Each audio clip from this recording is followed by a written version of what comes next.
May natakot, baka daw magkaroon ng people power. Katapos nyo gawin kay Tatay Digong yan, buti kung mapigilan nyo ang naramdaman ng taong bayan. Wag naman sana na may mabalitaan pa silang hindi maganda, ay talaga merong o pwedeng mangyari yan. Ito merong mukhang nakikiusap dyan sa show ni Ted Filon na kung saan ay takot pala sila na magkaroon ng people power. Ito panoorin natin. Lastly, sir, ano po ang inyong panawagan sa mga taong nananawagan ng people power ngayon? Wag dapat dahil ano talaga unang-una, kita naman ginawa lang naman ng pamahalaan yung kanilang in-exercise lang natin yung ating option under 9851, naging mabahan ang proseso sa pagpatupad ng warrant of arrest kay PRRD at sa pag-surrender sa kanya sa The Hague. So ang people power ay maaari nyo naman gawin ito bilang pag-express ng inyong mga pananaw, pero wag naman maging paraan upang ipatasik. Yusek Nicolas T., ang DOJ Undersecretary. Magandang umaga po, Yusek. Magandang umaga, Manong Ted. Salamat sa pag-imbita sa inyong programa. Salamat din po sa panahon. Yusek, ano muna po ang inyong pong reaksyon dito po sa mga claim nga ng kabilang party na katakot-takot po ng mga paglabag sa karapatang pantao ang ginawa po sa pag-aresto kay dating Pangulong Duterte at sa kanyang pagbiyahe po papunta po doon sa Daig? Walang katotohanan yon dahil nandun ako mismo at kami sa DOJ, si Prosecutor Dong Fadalion, pinatibayan na niya doon sa isang dokumento na pinadala sa ICC na marahan ang proseso, lalo na sa kampo ng pamahalaan. Yung tatlong kailangan ng ICC upang doon sa patibay ng DOJ na nakita naman namin na unang-una, napakasimple lang na si President Duterte ang subject ng warrant of arrest. Pangalawa, na lahat ng kanyang karapatan ay ginalang habang pinapatupad yung warrant of arrest. At pangatlo, na dumaan sa tamang proseso yung pagpatupad ng warrant of arrest. Yung pong arrest warrant, sir, pinabasa niyo po ito mismo, hard copy nito dito po sa kay dating Pangulo at maging sa kanyang mga abogado? Sila ay na-furnish siya ng soft copy at ng hard copy ng warrant of arrest at sila din ay binigyan ng kopya ng notice galing sa Interpol na tumulong na ipatupad ang warrant of arrest na ito. Okay, so meaning po yung claim na wala kaming nakitang copy ng arrest warrant, yung pong ganung mga claim? Walang katotohanan yun. Nakita nila meron silang access to a soft copy and to a hard copy of the warrant of arrest. Okay, sige po. So totoo pong binasahan mismo ng kanyang Miranda rights ang dating Pangulo ni PG Fadulyon? Si General Torre ang nagbasa ng Miranda PG? rights. Tapos kami naman nagtinaksihan lang namin doon si PG Fadulyon kasama sa mga saksi sa pagbasa ng Miranda rights upang siguraduhin na nanaayon sa proseso ang pagbasa ng Miranda rights. Opo, yung claim po na dapat magpasuri sa kanyang espesyalista sa Cardinal Santos ang dating Pangulo kasi nga mataas ang kanyang sugar, you deprive him of his right to medical assistance. Ako, nakita ko naman may mga doktor doon, may napakaraming doktor at may mga sariling doktor din sila na dinala. But kami naman, ang aming proseso doon ay pagpapatupad ng warrant of arrest. Nakita naman namin talaga na ginalang ang kanyang karapatan, napakadaming palugit ang binigay sa kanya. In fact, ang tagal nga na inabot, diba? Parang naglanding siya bago mag-alas 10, parang inabot pa ng mga alas 8, lampas alas 8 bago siya nakasakay sa aeroplano.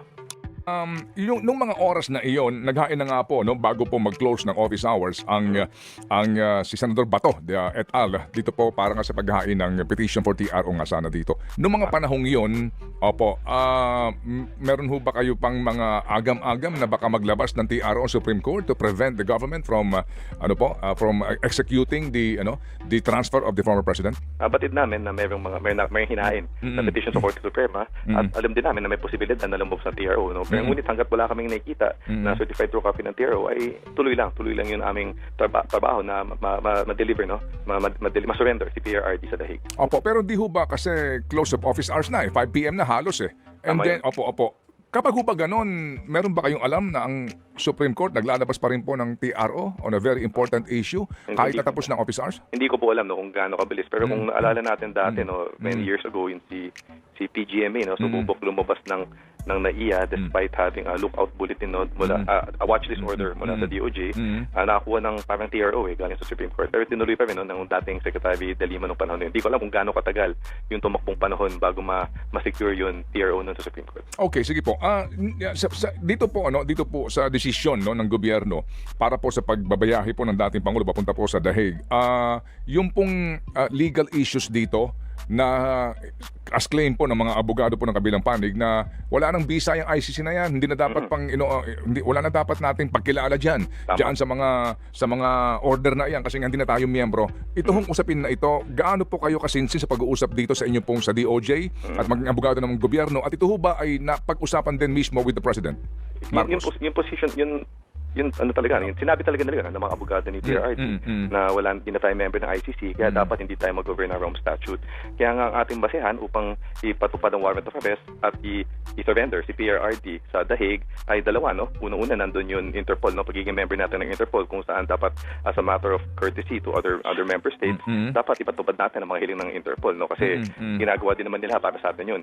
Tapos yung pangalawang basehan natin, itong domestic law to, no? Yung RA 9851, yung International Humanitarian Law ng Philippines, no? Parang katumbas ng Rome Statute na nagpaparusa ng mga parehong krimen, no? Tulad ng crimes against humanity.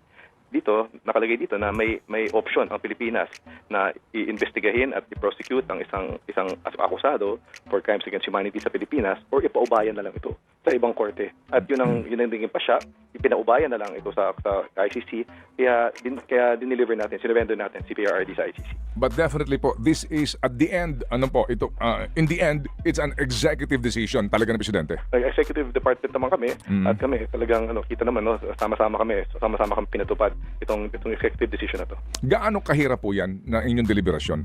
I hope you don't mind me asking. Mahirap yung deliberation, no, dahil hindi natin malimutan na dating presidente si PRRD. Lahat tayo may courtesy tayo, may respect tayo sa kanya, no. Tapos di din natin matanggi talaga na madami talaga nagmamahal sa kanya, madaming supporters, ano. Kaya talaga, kailangan manalig ang loob, manalig na gagawin ng trabaho, at at the same time, huwag kalimutan, no, na dapat galangin ang mga karapatan ni PRRD at kanyang mga kampo. Kaya nakita natin talagang we went all out, no, in ensuring that his rights were respected. Okay, sir, ito ho naman alam niyo na siguro, no, binibigyan po ang mga respondents dito sa habeas corpus petition, si ES Bersamin, the ILG Secretary, etc. Sir, without courting contempt, no, mawalang galang lang, dito po sa pag-direct sa mga respondents dito, no, ng 24 hours lamang from receipt of the notice, na magpaliwanag kung bakit hindi dapat pagbigyan tong habeas corpus petition na ito. Ito ba ay kauna-unahan lamang sa bansa na 24 hours, and ito rin ba'y kauna-unahan din na pagkakataon po para papapaliwanagin ang gobyerno sa habeas corpus petition kung saan ang subject nasa labas na po ng jurisdiction ng Pilipinas?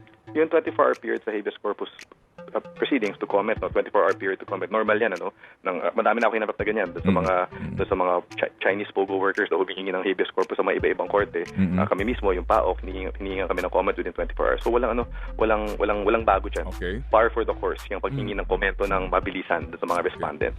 Yung dito na sa ibang bansa, yung tanong mo, wala akong alam, no, na ganyang pangyayari, no, na sa atin hiniling may habeas corpus petition ng pamahalaan ng Pilipinas kahit wala na yung kustodya sa atin ng petitioner. Yung nga po, kasi sir, again, Yusek, mawalang galang lang po, ito lang naman po academic discussion. Kasi po, di ba usually sa habeas corpus petition, pinagpapaliwanag yung respondent kasi ang paniniwala na yung taong gustong ipalabas, no, at ang tao pong pinagkaitan ng kalayaan ay hawak noong respondent, di ho ba? Tama yun. Basic yan. Tama Opo. yun. Ngayon po kasi, in this scenario, alam natin na yung taong gusto nilang ipalabas sa harapan po ng Supreme Court, iharap niyan sa amin yan, alam natin lahat kung sino ho may hawak at nasa saan. Di ba? Pero dito po, ang pinagpapaliwanag ay itong mga taong gobyernong ito. Ano ho ang inyong masasabi sa ganitong uri po ng petition? Sa pinaghahandaan na namin yung petition, tapos tinanong namin, yung sinasabi mo naman na na pananaw mo, malamang yan din yung magiging sagot namin, magiging tugon namin sa Korte Suprema, no? So abangan na lang natin. Lastly, sir, ano po ang inyong panawagan sa mga taong nananawagan ng people power ngayon? Wag dapat, dahil talaga unang-una, kita naman, no, ginawa lang naman ng pamahalaan yung kanilang, yung in-exercise na natin yung ating option under 9851, naging marahan ang proseso sa pagpatupad ng warrant of arrest kay PRRD at sa pag-surrender sa kanya sa The Hague, ano. So ang people power ay maaari niyo naman gawin ito bilang pag-express ng inyong mga pananaw, pero wag naman maging paraan upang ipatalsik ang ngayon nagsisilbing pamahalaan. Okay, sige po. Salamat po na marami, Yusek, and again, Godspeed, sir, sa inyo pong Thank you. Ginusto nyo yan, di ba? Tapos ngayon mukhang lumalabas na mukhang nakikiusap kayo na wag naman sana magkaroon ng people power. Eto lang, wag naman sana na magkaroon ng balita yung taong bayan na may negatibong nangyayari dyan kay Taytay Digong. Sana sa mga susunod na araw ay may magandang balita na lumalabas. Kasi kung negative pa rin, masundan yung nangyari ngayon, ay hindi naman tayo nagsasabing kailangan na talaga Pero sa ngayon pa lang, sa ang sulok ng mundo, hindi lang sa Pinas, marami na pong galit. Kaya gawin nyo po yung lahat sana na mapauwi. Yun lang sana para matapos na yan. Pauwiin niyo lang si dating Pangulong Duterte. Ang daming nako, kagagawan nyo naman yan. Di ba? Kayo naman dyan sa gobyerno yung dapat nga talaga ganyan dapat, people power. Kaso nga lang, may mga nagsasabi na wag muna, kahit yung mga Duterte na mahinahon daw muna. Yun naman yung pakiusap nila. Kaya nangyayari po ngayon, nakikita po natin, ay maayos na pagkakaroon ng rally sa sulok man ng mundo, hindi lang sa Pinas. Grabe, sobrang dami talaga yung mga lumalabas ngayon.